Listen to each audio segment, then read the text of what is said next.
Hello बच्चों, स्वागत है आपका हमारे नेक्स्ट वीडियो में हार्ट के पार्ट 2 में। इससे पहले पार्ट 1 में हमने देखा था हार्ट की संरचना। अब हम देखेंगे ये वाले वीडियो में हमारा हार्ट काम कैसे करता है, हमारा हार्ट की धड़कन को डॉक्टर कैसे नोटिस कर लेता है और फिर कैसे बता देता है। ये सब चीज़ें, ये सब प्रोसेस हम आज देखेंगे। तो हमने पिछले वीडियो में देखा था कि 4 चैम्बर होते हैं हार्ट के। ये हमारा क्या हो गया, आलिंद। फर्स्ट ये भी आलिंद है, ये भी आलिंद, ऊपर के दोनों आलिंद, इंग्लिश में क्या बोलते हैं, ऑट्रियम। नीचे के दोनों क्या हो गए, निलय, जिन्हें क्या बोला जाता है, वेंट्रिकुलम। ठीक है, तो अब देखते हैं हम किस शरीर के अन्य भागों से ब्लड कैसे हार्ट में पहुंचता है। और फिर हार्ट एक पंपिंग ऑर्गन है, ये पता है, पंपिंग ऑर्गन है, मतलब वो कैसे पंप करके ब्लड को कैसे फेफड़े तक पहुंचाता है। तो ये सबसे पहले ये क्या है, हमारी अग्र महाशिरा। इंग्लिश में अगर इसका नाम देखेंगे तो superior vena cava, superior vena cava. इसको देखने से पहले एक चीज़ कि शिराओं में कौन सा ब्लड होता है, अशुद्ध ब्लड, और धमनी में कौन सा ब्लड होता है, शुद्ध ब्लड। ठीक है, अब अशुद्ध और शुद्ध कैसे समझेंगे, तो अशुद्ध ब्लड जो होता है वो CO2 मिक्स होता है, अशुद्ध ब्लड CO2 वाला, और जो शुद्ध ब्लड होता है O2 मिक्स वाला होता है। ठीक है, तो क्योंकि हमारा हार्ट क्या करता है, ब्लड को शुद्ध करने का काम करता है, मतलब CO2 वाले ब्लड को ऑक्सीजन वाले ब्लड में चेंज करता है। ठीक है, तो जब बॉडी के अदर ऑर्गन से ब्लड हार्ट में आता है तो अशुद्ध वाला आएगा। अग्र महाशिरा से सबसे पहले जो दायां आलिंद होता है उस पर ब्लड एंटर करता है। तो ये क्वेश्चन डायरेक्ट एग्जाम में पूछता है कि सबसे पहले हृदय के कौन से पार्ट में अशुद्ध ब्लड आता है, तो दायां आलिंद में। ये कौन सा चैम्बर है हमारा, दायां आलिंद। किसके थ्रू आता है ये, तो ये अग्र महाशिरा, सुपीरियर वेना कावा। एक और होती है हमारी पश्च महाशिरा, जिसे हम इन्फीरियर वेना कावा बोलते हैं। तो हमारी बॉडी के जो शरीर का ऊपर का पार्ट्स है वहाँ के ऑर्गन का ब्लड अग्र महाशिरा से आता है, और नीचे जो पैर हैं वहाँ का जो ब्लड है वो पश्च महाशिरा, मतलब इन्फीरियर वेना कावा से दाएं आलिंद में CO2 वाला ब्लड आता है। अब जैसे ही यहाँ पे ब्लड आया सबसे पहले अशुद्ध ब्लड, तो ब्लड आने के बाद जब ये चैम्बर एकदम फुल हो जाएगा तो ये प्रेशर डालेगा यहाँ बॉल्व पर। जब ये फुलफिल हो जाएगा फिर इस पर प्रेशर डालेगा, तो ये कपाट हैं, ये कपाट के नाम क्या है, त्रिवलनी कपाट या ट्राइकस्पिड बॉल्व। तो ये बॉल्व खुल जाएंगे। जैसे ही ये बॉल्व, इनका ढक्कन खुला तो पूरा ब्लड किस पे आ जाएगा, ये हमारे दाएं वाले निलय में। अब इसका जो प्रेशर होता है बहुत ज़्यादा होता है। जब हमारा अशुद्ध ब्लड दाएं आलिंद से दाएं निलय में आता है तो प्रेशर बहुत ज़्यादा लगाता है। ठीक है, अगर किसी व्यक्ति के ये वाले बॉल्व ख़राब हो जाते हैं तो उसकी डेथ भी हो सकती है। बट अगर ये वाले जो बॉल्व हैं, जो बाइकस्पिड बॉल्व होते हैं, अगर ये बॉल्व ख़राब भी हैं तो भी मनुष्य जीवित रह सकता है। बट ये वाले कपाट अगर बंद हो गए तो ये बहुत क्रिटिकल कंडीशन हो जाती है। अब जब ये ब्लड प्रेशर लगा रहा है, यहीं पे समझ लेते हैं कि जो 80 mm और 120 mm जो हमारा हाई BP और लो BP वो होता है, वो कैसे होता है, 80 और 120 की डिजिट आती कैसे है। तो जब ये वाला ब्लड यहाँ से प्रेशर देके इस वाले निलय में आता है तो 80 mm Hg का प्रेशर डालता है। ठीक है, 80 mm का पारा का प्रेशर उसने डाला तो यहाँ पे कितना काउंट हो गया, दाब 80 mm Hg। ठीक है, अब जब ये वाला पार्ट भर जाएगा, ये वाला भरा, तो यहाँ से ब्लड कहाँ पर जाएगा, तो ये होती है हमारी एक फुफ्फुस धमनी। ये फुफ्फुस धमनी हमारी 2 पार्ट में डिवाइड हो जाती है। यहाँ से आई, यहाँ से ऐसे आने के बाद ये 2 पार्ट में डिवाइड हो गई। ये दाईं फुफ्फुस धमनी हो गई, ये बाईं फुफ्फुस धमनी। अब धमनी में कैसा ब्लड होता है? हमेशा धमनी में शुद्ध ब्लड होता है और सिराओं में अशुद्ध ब्लड होता है। बट एक अपवाद वाली धमनी हमारी कौन सी है? फुफ्फुस धमनी, जिसमें अशुद्ध ब्लड होता है। अशुद्ध ब्लड मतलब CO2 वाला ब्लड। और ये जो फुफ्फुस धमनी है, इसी को इंग्लिश में क्या बोला जाता है? Pulmonary artery.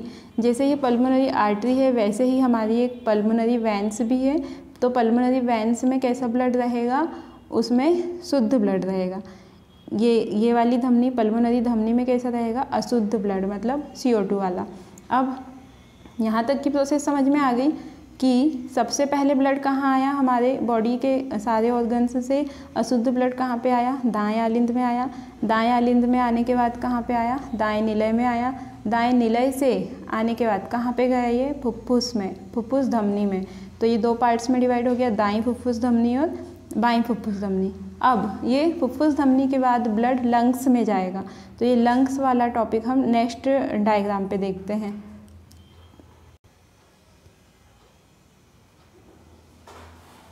तो ये हमारे हार्ट से ब्लड कहाँ पे आया? लंग्स पे। अब इसके लिए एक चीज़ समझना ज़रूरी होगा कि जो लंग्स पे ऑक्सीजन आती कैसे है। तो जो हम सांस लेते हैं, सांस के थ्रू जब ऑक्सीजन हमारी बॉडी में आई, लंग्स में आई, लंग्स की संरचना ऐसी होती है। ये लंग्स वाला टॉपिक हम, इसका एक अलग ही टॉपिक जब पढ़ेंगे श्वसन वाला रेस्पिरेटरी सिस्टम में, उस पर हम लंग्स के बारे में पूरा डीपली पढ़ेंगे। अभी के लिए सिर्फ इतना डायग्राम से समझते हैं कि ये ट्रैकिया है, ये ब्रोंकाई है और ये ब्रोंकाइटिस है। फिर ये एबियोली है। ये एबियोली मतलब वायु कूपिकाएँ, ये छोटे छोटे जो बलून होते हैं उसके जैसी इसकी संरचना होती है। और ये तो हमारा फेफड़े का एक पार्ट है, तो इसमें ये लाखों की संख्या में होती है। क्या? एल्वियोली। ये छोटी छोटी शाखाओं में बटी होती है। इसी पे आके जैसे हम सांस लेते हैं तो ऑक्सीजन यहाँ पे ऑलरेडी जमी हुई रहती है, ऑक्सीजन। अब देखते हैं हार्ट से ब्लड कैसे आया। ये हमारा हार्ट है, छोटा सा डायग्राम समझने के लिए। ये हार्ट से, ये हमारा कौन सा वाला निलय हो गया? ये दायां निलय। दाएं निलय से फुफ्फुस धमनी के द्वारा ब्लड जब आया, ब्लड आया तो ये जो फुफ्फुस धमनी है ये बहुत सारी संख्या में होती है और ये वायु कूपिका के ऊपर ऐसी जमी हुई होती है ये धमनी। तो जैसे ही ब्लड यहाँ से एंटर करता है, ब्लड ने यहाँ से एंटर जैसे ही किया तो क्योंकि जो CO2 गैस होती है, ये CO2 वाला ब्लड है, CO2 वाला अशुद्ध ब्लड,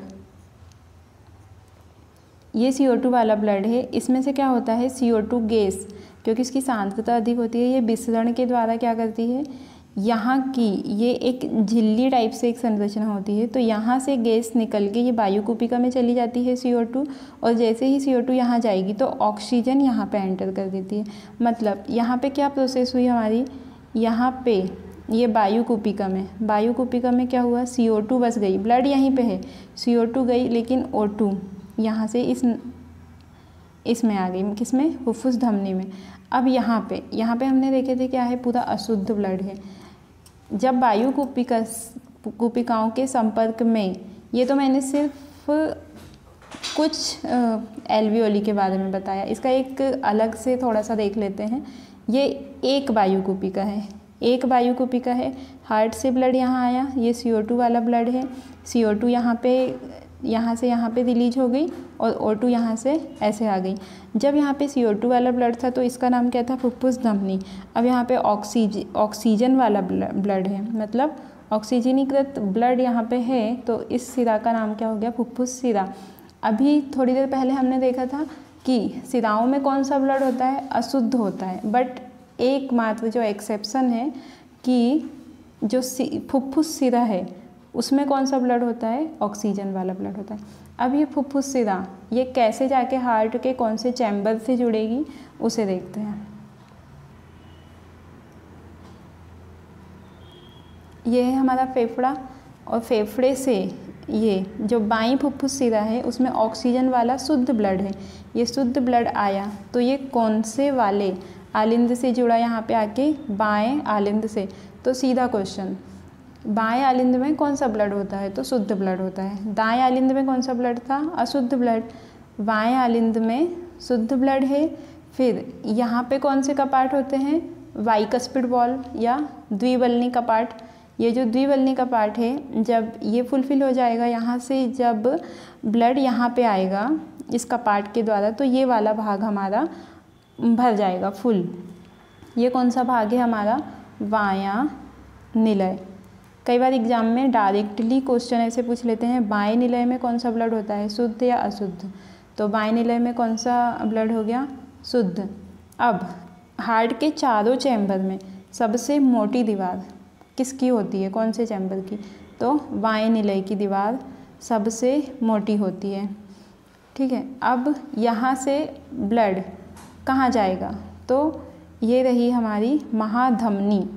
महाधमनी, महाधमनी किस भाग से जुड़ी होती है, बाएं निलय से। यहाँ पे अर्धचंद्राकार कपाट होते हैं। पूरे हार्ट में अर्धचंद्राकार कपाट दो जगह पे होते हैं। एक तो यहाँ पे जहाँ से फुफ्फुस धमनी शुरू होती है और जहाँ से महाधमनी शुरू होती है, इन दोनों जगह पे क्या होता है, अर्धचंद्राकार कपाट। इसका नाम है अर्धचंद्राकार कपाट। अब ये अर्धचंद्राकार कपाट का काम क्या है, जब ब्लड यहाँ से महाधमनी में जाएगा तो वो ब्लड रिवर्स ना आ जाए, इसलिए ये अर्धचंद्राकार कपाट यहाँ पे है। ठीक है, अब हमारे शरीर की सबसे बड़ी धमनी, उसका नाम क्या है, महाधमनी। महाधमनी को इंग्लिश में क्या बोलते हैं, एरोटा। एरोटा, ठीक है। अब ये महाधमनी, इसकी दीवार भी बहुत मोटी होती है। वेन्स से ज़्यादा मोटी दीवारें धमनियों की होती है, तो ये महाधमनी की दीवार सबसे मोटी होती है। अब ये महाधमनी भी दो पार्ट्स में डिवाइड हो जाती है, दाईं महाधमनी और बाईं। अब ये महाधमनी है, फिर ये छोटी छोटी धमनियों में बटेगी, फिर उससे भी छोटी धमनी में बटेगी। अब ये जो छोटी छोटी धमनियाँ हैं, ये हमारे बॉडी के जो ऑर्गन्स है, जहाँ जहाँ ब्लड की ज़रूरत है, सब जगह ये इन धमनियों के माध्यम से ब्लड पहुँच जाता है। ठीक है, अब हमने पूरा हार्ट देखा। अब हार्ट एक शंकु के आकार का थोड़ा स्मूथली चिकना ऑर्गन है, तो इसमें जो चिकनाई होती है वो कैसे आती है, इसमें ये एक द्रव में तैरता है। इस द्रव का नाम क्या है, पेरिकार्डियल द्रव। पेरिकार्डियल द्रव। अब कार्डिया द्रव वर्ड जहाँ भी आया, कार्डिया मतलब होता है हार्ट से रिलेटेड। जैसे हार्ट के अध्ययन या हार्ट स्पेशलिस्ट जो डॉक्टर होते हैं उन्हें क्या बोला जाता है, कार्डियोलॉजिस्ट। ठीक है, अब हम हार्ट से रिलेटेड जो अदर क्वेश्चंस हैं कैसे कैसे बनते हैं वो देखते हैं, और ये ऐसे नोट कैसे काम करता है उसे देखते हैं। तो उसे हम नेक्स्ट वीडियो में देखेंगे। Okay, thank you so much for watching.